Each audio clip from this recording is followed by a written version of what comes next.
said that was all right. "Though perhaps it isn't a business matter," she suggested.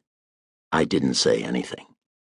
She laughed, a short laugh with something sharp in it. "I'm really not ordinarily so much of a busybody as you probably think," she said gaily. "But you're so excessively secretive that I can't help being curious. You aren't a bootlegger, are you? Donald changes them so often."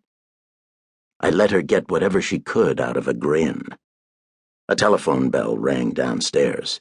Mrs. Wilson stretched her green-slippered feet out toward the burning coal and pretended she hadn't heard the bell.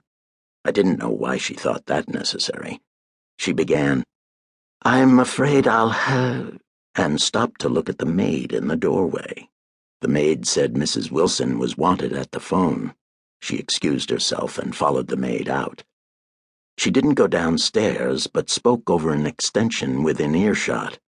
I heard, "Mrs. Wilson speaking." "Yes.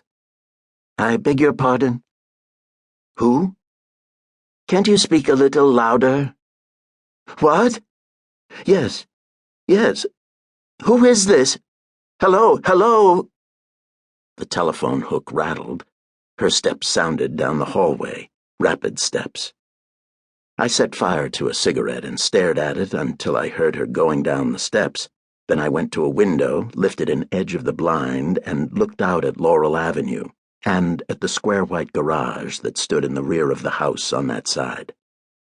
Presently, a slender woman in dark coat and hat came into sight hurrying from house to garage. It was Mrs. Wilson. She drove away in a black coupe. I went back to my chair and waited. 3/4 of an hour went by. At 5 minutes after 11, automobile brakes screeched outside. 2 minutes later, Mrs. Wilson came into the room. She had taken off her hat and coat. Her face was white, her eyes almost black. "I'm awfully sorry," she said, her tight-lipped mouth moving jerkily. "But you've had all this waiting for nothing. My husband won't be home tonight." I said I would get in touch with him at the Herald in the morning. I went away wondering why the green toe of her left slipper was dark and damp with something that could have been blood. I walked over to Broadway and caught a streetcar. 3 blocks north of my hotel, I got off to see what the crowd was doing around a side entrance of the city hall.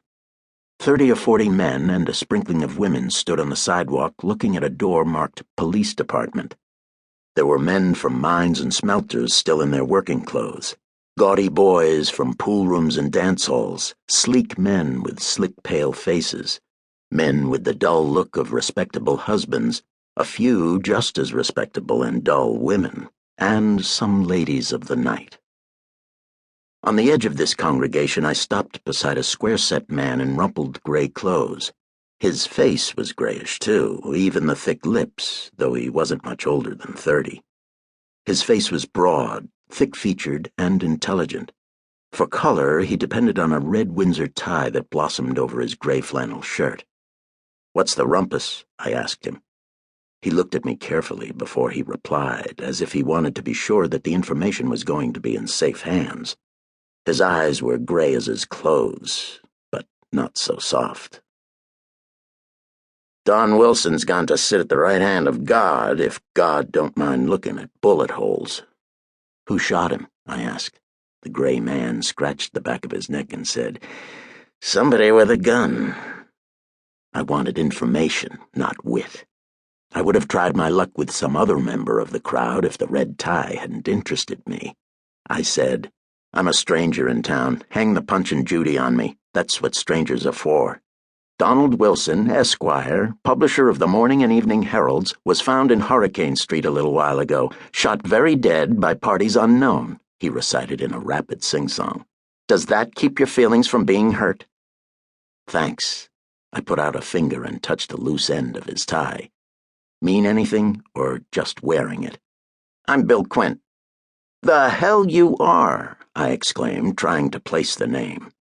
"By God, I'm glad to meet you." I dug out my card case and ran through the collection of credentials I had picked up here and there.